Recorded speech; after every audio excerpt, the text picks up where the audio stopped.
कहीं एक जंगल में सारे पशु पक्षी मिलजुल कर रहते थे। सर्दियों का मौसम आने वाला था। तभी मौसम के जानकार पक्षी सभी को आने वाली सर्दियों के बारे में सूचित कर रहे थे। सुनो सुनो सुनो, हर साल की तरह इस साल भी बहुत ठंड पड़ने वाली है। पर इस साल पिछली ठंड से बहुत ज्यादा ठंड पड़ेगी। आप अपने अपने रहने खाने की तैयारी कर ले। सारे पक्षियों ने सूचना पक्षी को सुनकर अनसुना कर दिया, पर लाडो चिड़िया आने वाले ठंड को लेकर चिंतित हो गई। लाडो अपने पड़ोसी पंछियों से कहने लगी, अरे मेरे साथियों, हमें सिपाही कबूतर की बात गंभीरता से लेनी होगी। हमें अपने घोंसले पक्के कर लेने चाहिए। अरे अरे लाडो, ऐसी कोई बात नहीं है। हर साल की तरह इस साल भी उतनी ही ठंड पड़ेगी, तुम देख लेना। और वैसे भी हमारे घोंसले पक्के हैं। नहीं नहीं मीनू चिड़िया, ऐसी बात नहीं है। ज्यादा ठंड पड़े या न पड़े, हमें तैयार रहना चाहिए। चलो, मैं घोंसले को ठीक ठाक करती हूँ। लाडो चिड़िया अपने घोंसले की मरम्मत करने लगती है। थोड़े ही दिन में वो अपना घोंसला ठीक ठाक कर लेती है। चलो, अब मैंने अपना घोंसला तो ठीक कर लिया है। अगर ज्यादा ठंड भी पड़ जाए तो भी मुझे कोई भारी नुकसान नहीं झेलना पड़ेगा। अब मुझे सर्दियों के लिए दाना इकट्ठा कर लेना चाहिए। ऐसा कहकर लाडो दाना इकट्ठा करने चल पड़ती है। रास्ते में उसे कालू कौवा दिखाई देता है। अरे लाडो, कहाँ जा रही हो? लगता है बहुत जल्दी में हो। हाँ हाँ कौवे भैया, सर्दी आने वाली है ना कल, इसलिए मैं दाना इकट्ठा करने जा रही हूँ। इसमें कौन सी ऐसी बड़ी बात है? सर्दियाँ तो हर साल आती है। हाँ कौवे भैया, पर जंगल के सिपाही ने तो सूचना दी है ना, इस साल हर साल से ज्यादा ठंड पड़ेगी, इसलिए मैं सर्दियों की तैयारी में लगी हुई हूँ। मुझे लगता है कि आप भी सर्दियों की तैयारी कर ही लो। तुम अपना अपना काम देख लो, मुझे सिखाओ मत। मैं खुद का ध्यान रख सकता हूँ। ठीक है, मैं तो बस आपको सूचित कर रही थी, बाकी आपकी मर्जी। ऐसा कहकर लाडो चिड़िया वहां से चली जाती है। कुछ दिन गुजर गए।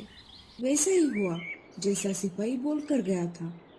इतनी ठंड पड़ गई कि नदी का पानी भी जगह पर जम गया। सारे पेड़ पौधे पर बर्फ जम गई। अच्छा हुआ मैंने घोंसले की तैयारी कर ही ली, वरना मुझे भी ठंड में बाहर रहना पड़ जाता। लाडो अपने घर में मजे से बैठी थी। तभी बाहर से दरवाजे पर ठक ठक की आवाज आने लगी। अरे, इस समय कौन है दरवाजे पर? जब लाडो ने दरवाजा खोल दिया तो बाहर कालू कौवा खड़ा हुआ था।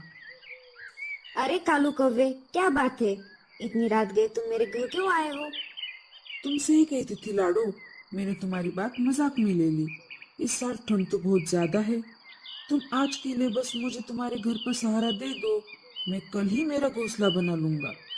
ठीक है कौवे भैया, बस आज के लिए मैं तुम्हें रहने दे रही हूँ, पर कल तुम्हें अपना घोंसला ठीक करना होगा।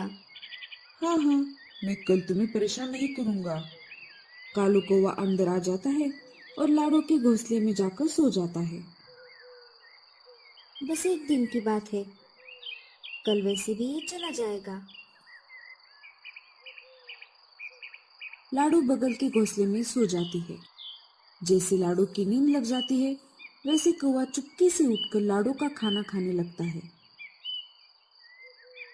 अरे वाह, मुझे तो बने बनाए घर में पनाह मिल गई और ऊपर से ये दाना भी मिल गया।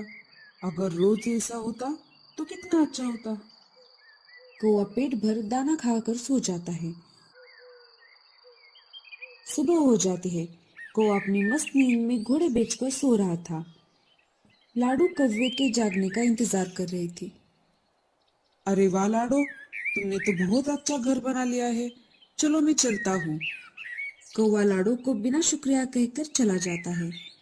लाडो अपने अनाज को नहीं देखती और बाहर चली जाती है।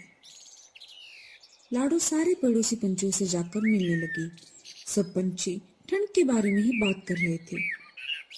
कल रात तो बहुत ठंड पड़ी, हमें भी लाडो के जैसे घोंसला बना लेना चाहिए था। हाँ हाँ बहन, हम मिलजुल कर अपना घोंसला बना लेंगे। सब अपना अपना अच्छा घोंसला बनाने की तैयारी में लग गए। जब लाडो घर वापस लौट रही थी, तब उसने देखा कि कालू कौवा अपनी मस्ती में धूप सेकते हुए घोंसले में लेटा हुआ था। लाडो उसके पास चली गई। कौवे भैया, क्या तुमने अपना घोंसला बना लिया है? नहीं लाडो, मुझे जरूरत नहीं है। अगर कल सर्दी ज्यादा पड़ गई तो इसका मतलब ये नहीं कि आज भी ज्यादा ही पड़ेगी। तुम चले जाओ यहाँ से, मैं अपना अपना देख लूंगा। लाडो वहां से चली गई। रात होने ही वाली थी। लाडो ने अनाज के दानों की तरफ ध्यान ही नहीं दिया।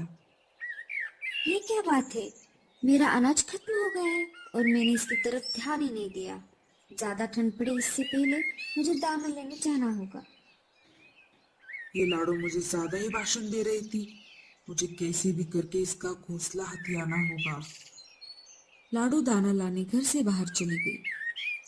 यही सही समय है, मुझे लाडो का घर हड़पना होगा।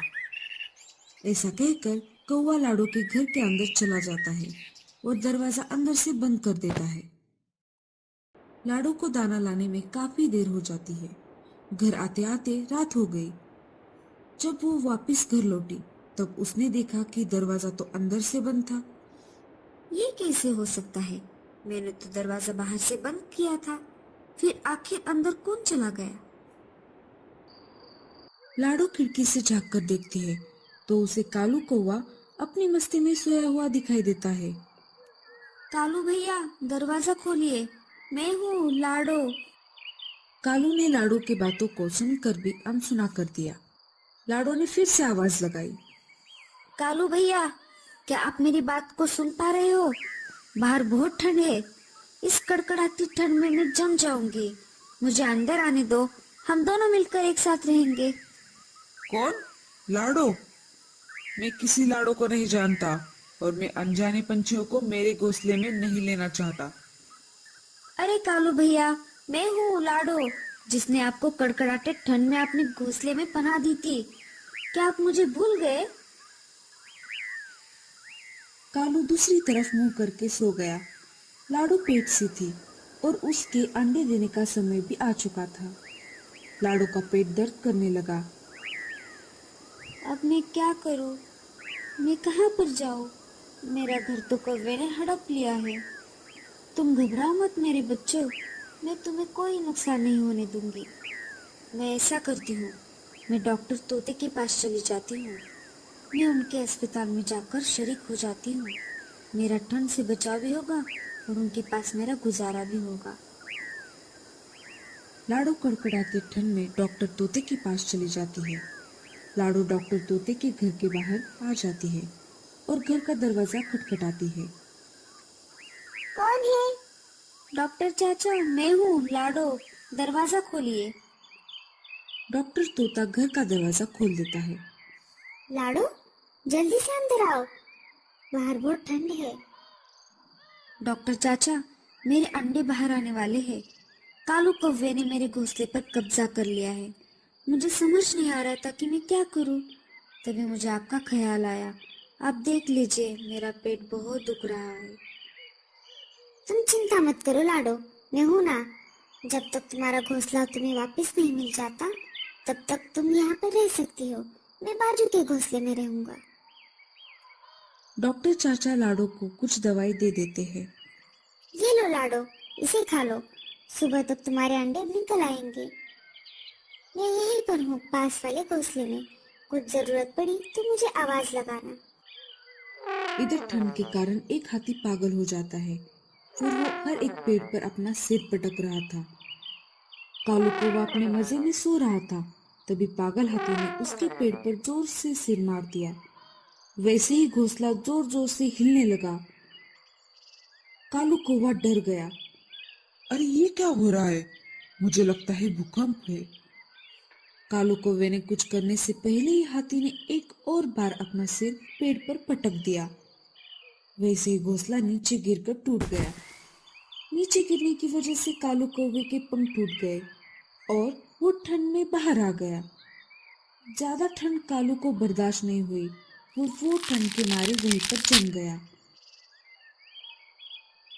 इस कहानी से हमें ये संदेश मिलता है कि बुरे समय में जिसने भी हमारी मदद की है उसके साथ हमेशा अच्छा बर्ताव करना चाहिए और उसके बुरे समय में उसकी मदद करनी चाहिए।